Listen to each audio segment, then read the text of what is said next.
Mire, la ELA creo que es una de las enfermedades en donde más ensayos terapéuticos ha habido en neurología en los últimos 40 años. Todavía no está claro cuál es el mecanismo final por lo cual o qué desencadena esta historia. Incurable no es intratable. Y esta es una diferenciación clarísima que hay que hacer, no solo con la ELA, sino con... en general. Cuando uno piensa en enfermedades que se curan, son tan pocas. ¿Qué será la psiconeuroinmunología, esta nueva mirada integral? ¿Qué enfermedades o qué patologías trata? Es una medicina moderna, pero en realidad nos basamos mucho en la evolución, ver hacia atrás, en el pasado de cada persona, ¿no? Es una ciencia integral. ¿Cómo se aborda en la medicina tradicional el SIBO? Bueno, te dio el antibiótico, 2 meses. si tenés suerte te dan un probiótico asociado al antibiótico, y ahí, ¿no? Decís, está bien, pero ¿cuál fue el origen? Bienvenidos, bienvenidas a Salud en Redes, qué lindo, otro martes juntos.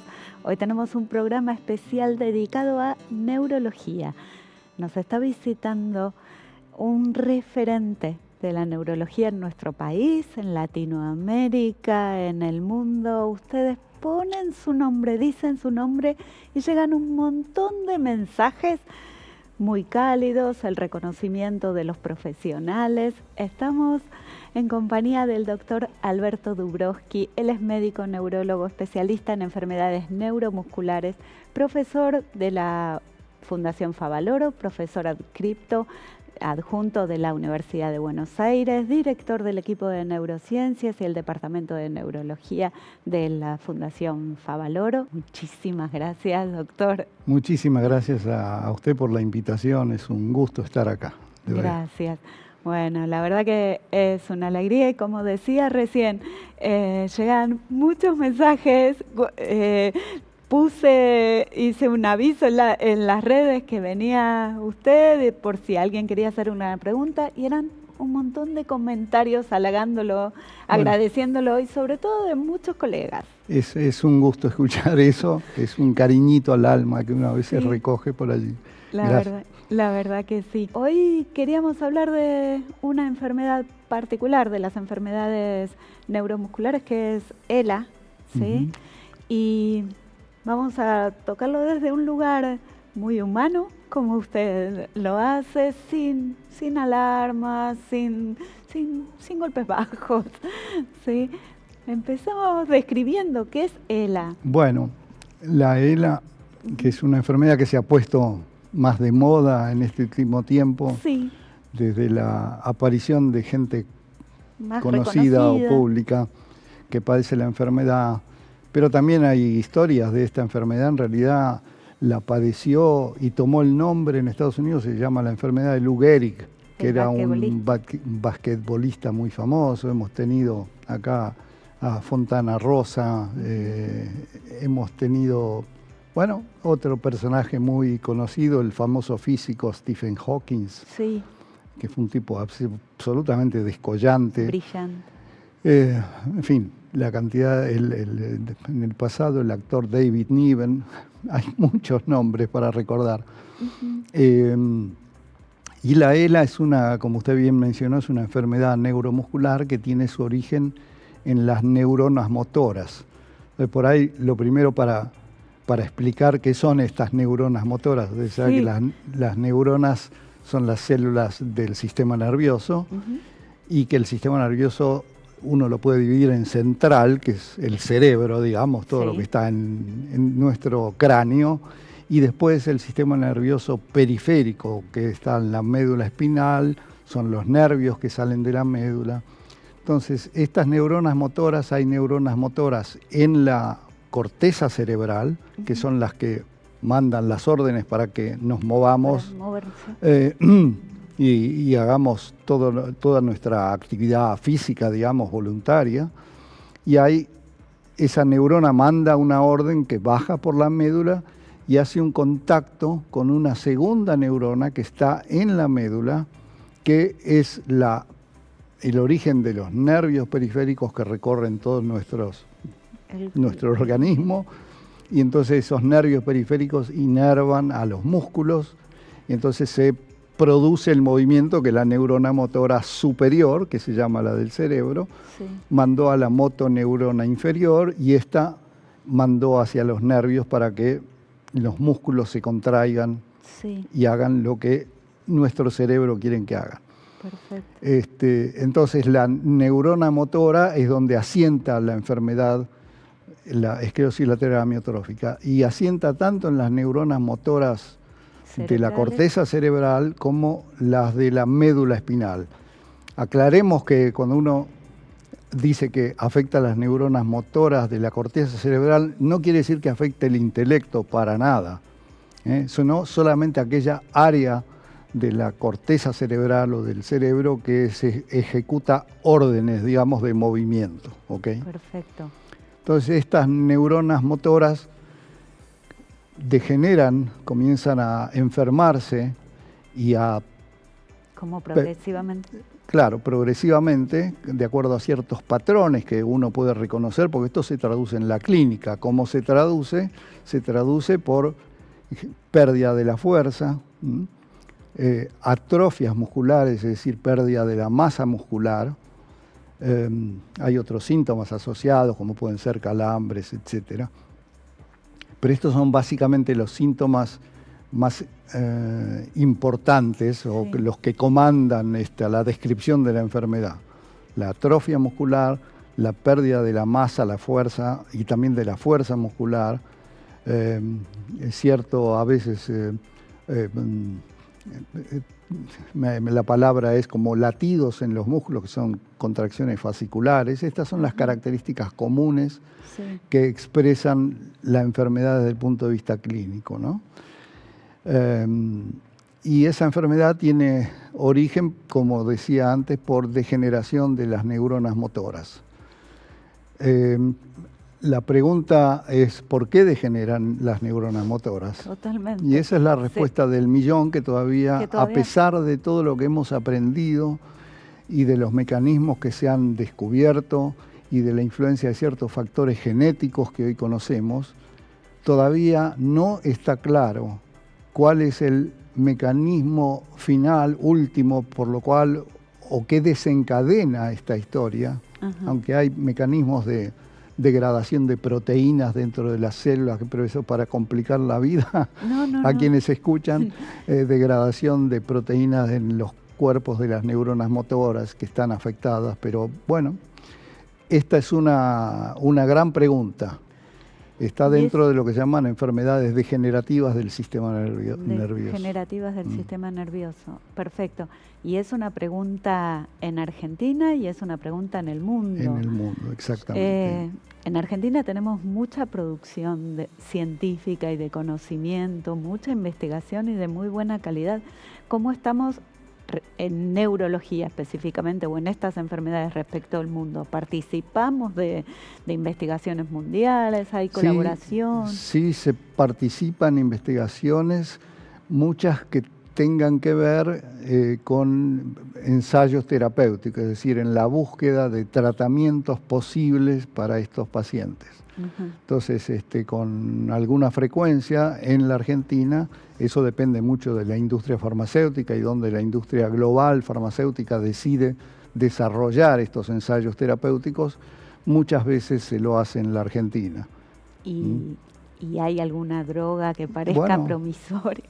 Hay drogas en este momento que están en la observación. No estoy hablando ahora solamente de la Argentina, sino en el mundo. Hay muchas drogas que se están probando, que están en distintos periodos o etapas de la investigación, sí, en etapas muy primarias, en donde apenas están en prueba en animales o en probetas. Algunas otras ya están en pruebas con humanos, en fases para buscar, hay distintas fases en la investigación, buscar seguridad, después eficacia para ver si existen efectos terapéuticos verdaderamente objetivables. Sí. Hay distintas drogas. Mire, la ELA creo que es una de las enfermedades en donde más ensayos terapéuticos ha habido en neurología en los últimos 40 años. Qué bárbaro. Y donde más fracasos lamentablemente ha habido. Hay un par de drogas que se utilizan que tienen una modesta eficacia pero hay muchas otras, como le digo, que tenemos todos muchas expectativas de ver qué es lo que pasa, sobre todo porque en los últimos tiempos se ha reconocido el papel de algunos genes en el desarrollo de la enfermedad. Esto no quiere decir de que la enfermedad sea hereditaria. Existe, aclarémoslo acá, un porcentaje del 5%, 8% del total de los pacientes que son formas hereditarias. Claro. Que son... Genético no es hereditario. No, claro. Es decir, genes implicados no quiere decir que sea hereditario, ¿ok? Estamos hablando de formas hereditarias, como le digo, que son muy poquitas, entre el 5, tal vez máximo el 10% de las formas de ELA, que tienen un mecanismo claramente genético y hereditario. En general están los papás afectados, ¿ok? Y en ese sentido, por ejemplo, sí hubo avances terapéuticos con el descubrimiento de una droga que ya se está prácticamente comercializando para formas de ELA que tienen una alteración en un gen determinado que está reconocido como el causante de la enfermedad. Pero esperamos que con los nuevos conocimientos que hay sobre los factores genéticos, la patofisiología, el metabolismo de las proteínas celulares en las neuronas y toda esta historia, se encuentre alguna terapéutica más eficaz en el futuro cercano. Bien, y el tratamiento se orienta a la calidad de vida, a detener el avance de esta progresión de la enfermedad. Hay una cosa que es muy importante y que insistimos siempre: incurable no es intratable. Y esta es una diferenciación clarísima que hay que hacer, no solo con la ELA, sino en general, con todas las enfermedades. En realidad, cuando uno piensa en enfermedades que se curan, son tan pocas. Digamos. A ver, hablemos de las más comunes. La hipertensión, en realidad usted no cura la hipertensión, la trata con pastillas, ¿sí? Sí. La diabetes, usted no la cura, la trata con medicación antidiabética. ¿Qué es lo que cura? Y cura una infección con un antibiótico que le da y eso liquida el germen y terminó con la enfermedad. O una apendicitis, usted sacó la apéndice inflamada, por dar ejemplos un poco burdos. Pero después, en general, las enfermedades se tratan. Y poner, digamos, en paralelo la cura con el tratamiento no es correcto. Puede tener usted enfermedades que no puede curar, pero sí puede tratar. Y tratar es tratar de darle al paciente una mejor calidad de vida, en lo posible, si puede, cantidad, proveerle de alivio a la sintomatología. Hay todo un manejo alrededor de cada una de las enfermedades, pero que en la ELA es particularmente importante. Es decir, un adecuado manejo de las situaciones, sabiendo qué es lo que a dónde tiene que apuntar, qué es lo que tiene que vigilar, qué es lo que tiene que hacer para prevenir complicaciones y adelantarse un poco a las cuestiones y poder charlarlo esto con el paciente. Qué bárbaro. Y esto es muy importante. Eso es fundamental y me imagino la mirada integral y de la vida de esta persona. Exactamente. Esos son aspectos que son muy importantes de cuidar, absolutamente claves de cuidar. Totalmente. Y está visto y está estudiado, esto sí, que aquellos aspectos, y va a poder hablar con la doctora ahora enseguida de la importancia del estado emocional de los pacientes, que impactan, por ejemplo, en la calidad, no solo en la calidad de vida, sino en la cantidad también, y en la aparición de sintomatología. Es fundamental. Así que ese es otro aspecto que hay que cuidar. Es decir, se requiere de un equipo interdisciplinario de gente, lo cual no quiere decir que tienen que estar todos bajo el mismo techo, porque esta idea de que hay un centro de tal cosa y están todos ahí, no es necesario. Exacto. Es ideal, pero no necesario. Pero tienen que actuar a veces distintas especialidades interactuar entre sí en beneficio del paciente, pero es el neurólogo el que tiene que comandar, digamos, de alguna manera o decidir, hoy vamos a preguntarle, no sé, al cardiólogo, mañana al neumonólogo, pasado cuando corresponda en cada caso y de acuerdo a la evolución de la enfermedad y de ese paciente.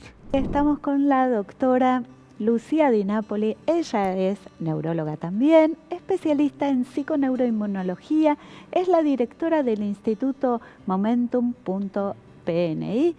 ¿Qué será la psiconeuroinmunología, esta nueva mirada integral? ¿Qué enfermedades o qué patologías trata? Vamos a preguntarle a ella. Gracias, Lucía, por venir. Gracias a vos por invitarme. Qué lindo que estés acá. Bueno, estamos intrigadísimos. A ver, ¿qué es la palabra gigantesca? Psiconeuroinmunología. Ahí nos vamos dando una idea. Sí, y es correcto, es una medicina moderna, pero en realidad nos basamos mucho en la evolución y ver hacia atrás en el pasado de cada persona, ¿no? Es una ciencia integral dentro de la medicina, que es alopática, ¿sí? No es homeopática, es dentro de lo que se considera alopático. Los remedios comunes y corrientes que conocemos siempre. No esos remedios, pero sí, bueno, abordamos. Mirá, pensé que íbamos por la farmacología, ¿no? No, utilizamos fitoterapia, utilizamos suplementos, pero lo que busca es el origen de las enfermedades, el origen de los síntomas. Ajá. El paciente tiene un montón de factores que lo pueden haber llevado a desarrollar esa enfermedad, ya tenga o no una predisposición genética para la misma, podría tener una predisposición y nunca tener la enfermedad en su vida, pero algo hace que la tenga. Y eso tiene que ver con un abordaje que hacemos de las emociones, de su estilo de vida, cómo duerme, con quién vive, con quién se vincula, qué nivel de estrés tiene, cómo come, su sexualidad, cómo se integra su sistema neurológico, inmune y endocrino, cómo están sus hormonas. Y para eso, ¿no?, vamos recabando datos del paciente, por eso las consultas son bastante extensas. La consulta de primera vez, por ejemplo, dura alrededor de una hora, a veces más, a veces menos, pero alrededor de una hora. Y buscamos encontrar qué factores pueden hacer que el paciente desarrolle ese síntoma o esa enfermedad. Sí. Y en base a eso poder ir deshaciendo ese camino en la fisiología que lo ha llevado hasta ese lugar. Y también utilizamos suplementos que son nutrientes en realidad, como puede ser el magnesio, el omega 3, las vitaminas, ¿sí?, para acompañar ese proceso. Y fitoterapia. ¿Y fitoterapia? Fitoterapia son plantas. Ajá. Sí. Y hongos. Plantas también usamos. Y hongos. Sí. Sí. Qué bárbaro. Que nos van a ayudar. Exacto. Y estaba pensando, es transdisciplinario. Hay un montón de disciplinas implicadas. Sí, exactamente. Intentamos que haya cada vez más especialistas en psiconeuroinmunología. Si bien yo soy neuróloga, abarco un montón de patologías porque trato problemas de fertilidad, gastrointestinales, neurológicos, problemas de autoinmunidad, pero idealmente debería haber muchos más especialistas, reumatólogos, cardiólogos, que también hagan psiconeuroinmunología, los necesitamos. Pero también utilizamos otras terapias como la osteopatía, ¿no?, que para nosotros es muy importante porque el cuerpo dice un montón de cosas. Entonces a nosotros nos sirve la mirada del osteópata. A veces es, bueno, que lo vea primero osteopatía y te dicen, no, mirá, yo le veo que en el hígado hay sobrecarga, que pasa tal cosa, y nosotros eso que dice el cuerpo también lo tomamos. Entonces trabajamos con psicólogos, psiquiatra, osteópata, los médicos, especialistas en cannabis. Tenemos un equipo en el que trabajamos el mismo paciente, pero desde distintos puntos de vista. Qué bárbaro. Recién mencionaste algunas enfermedades. ¿Cualquier enfermedad se puede tratar desde esta mirada integral o es para algunas enfermedades particulares? No, cualquier enfermedad se puede trabajar y como dijo el doctor Durovsky, no es intratable, ¿sí? Por más que sea una enfermedad crónica, no es intratable. Entonces, nosotros trabajamos con los síntomas para que tengan menos síntomas, para que tomen menos fármacos. O sea, trabajar la hipertensión es súper interesante. Trabajar el Alzheimer, hoy al Alzheimer se le dice diabetes tipo 3. Detrás del Alzheimer, en general hay un problema metabólico del azúcar, de resistencia a la insulina. Entonces, lo que se trabaja es eso. Porque el cerebro ya llegó y es verdad, o sea, es difícil que nosotros podamos curar, pero sí podemos trabajar eso y tratarlo y mejorar los síntomas del paciente y evitar que progrese la enfermedad, porque si nosotros encontramos qué fue lo que los llevó hasta ahí, entonces podemos ir deshaciendo ese camino. Totalmente. Había leído algo de, pero bueno, desde el total desconocimiento, leí algo como que el Alzheimer habían detectado algunas enzimas, ¿no? Intestinales que estaban como que si se podía tratar, se podía retrasar el avance de la enfermedad. Intestino-cerebro hoy es una de las cosas, así como existe intestino-articulación, ¿no? Pero el eje intestino-cerebro es algo que es maravilloso, se conecta de múltiples formas distintas. En el Parkinson está muy implicado y como neurólogo, antes de conocer la psiconeuroinmunología, siempre le preguntamos al paciente con Parkinson, ¿y tenés síntomas intestinales? ¿Tenés constipación? Lo llamábamos síntomas premotores, es decir, antes de que pudiéramos diagnosticarle el Parkinson, los pacientes lo tenían. Entonces, en realidad la enfermedad empezó mucho tiempo antes.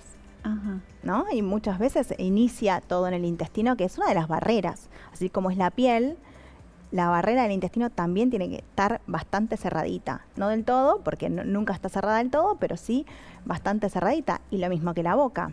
Se encontraron bacterias de la boca en el cerebro de personas con enfermedad de Alzheimer. O en placas carotídeas, por ejemplo, placas de colesterol en las arterias. Para nosotros, investigar qué pasa con la boca, si tiene algún problema con las encías, si sangran las encías, que no es normal que él sangre en las encías, si tiene periodontitis, si respira por la boca o por la nariz. Sí. A nosotros nos da mucha información de cosas que podemos trabajar, porque la boca tiene que estar impecable. Porque no tiene que sangrar, no tiene que haber caries, todos tenemos un pH distinto en la saliva y bueno, tiene que ver con las emociones también, totalmente. Pero es algo a abordar. Sí, exacto. Sí. A ver, hay algo con lo que, no sé, voy a hablar desde mí y me enojo muchísimo y no sé, vos tenés total libertad, Lu, podés decir lo que pienses. Yo me enojo cuando la gente dice, está de moda, está de moda el SIBO. Está de moda la intolerancia a la histamina, como en mi caso. Está de moda, a ver, avanzan las investigaciones científicas y le podemos poner nombre a algo que antes describíamos como síntomas aislados. Sí. ¿No? Y aparte de ponerle nombre, esa es mi opinión. Yo creo que nuestro estilo de vida está muy alejado de nuestra biología. ¿Sí? Es como un perro, hoy es una mascota, ¿no? Y no vemos perros salvajes. Entonces, perdieron. Si vos a un animal, por ejemplo, le empezás a dar de comer, aunque sea un mono, le empezás a dar de comer vos y después lo querés llevar a la selva y el mono no sabe cómo hacer para buscar comida. Totalmente. Porque el humano le daba de comer, ¿no? Entonces lo alejamos de su biología, el contexto lo alejó de su biología. Y a nosotros un poco nos pasa parecido. Desde psicología, eso lo llamamos que los animales domésticos están atravesados por la cultura. Exacto. Entienden el lenguaje del lugar donde están atrás y tienen hábitos culturales. Exacto. Y estamos alejados de la comida del ser humano. Claro. ¿No? La comida del perro, la comida del mono, la comida del león, la comida del ser humano. Y no la encontrás en el supermercado. ¿No? O sea, es mucho, o sí, en parte, pero es mucho más básica la comida del ser humano. Entonces, hoy estamos comiendo un montón de otras cosas, tenemos un nivel de estrés altísimo, que es un nivel de estrés distinto incluso al de una guerra, ¿no? Estamos hablando de estresores muy fuertes y muy distintos. Hoy tenemos una sensación de que nos están persiguiendo todo el tiempo, que tenemos un sistema simpático de adrenalina y noradrenalina muy arriba.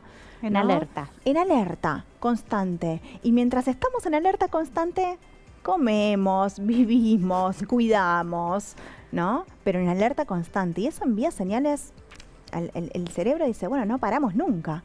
Y ese eje de estrés, aparte, requiere mucha energía, gasta mucha energía. Entonces, andamos cansados y ahí aparece la fatiga, ¿no? Entonces, cuando vos ves el sobrecrecimiento bacteriano, por ejemplo, el famoso SIBO, ¿no? Que está muy de moda. Claro, pasa que las causas son múltiples. Pero ¿cómo se trata? ¿Cómo se aborda en la medicina tradicional el SIBO? Bueno, te dan el antibiótico. 2 meses. Si tenés suerte, te dan un probiótico asociado al antibiótico. Puedes hacer esta dieta baja en FODMAPs. Y ahí, ¿no? Decís, está bien, pero ¿cuál fue el origen? ¿Por qué hizo SIBO esa persona? ¿No? Eso es a lo que tenemos que apuntar.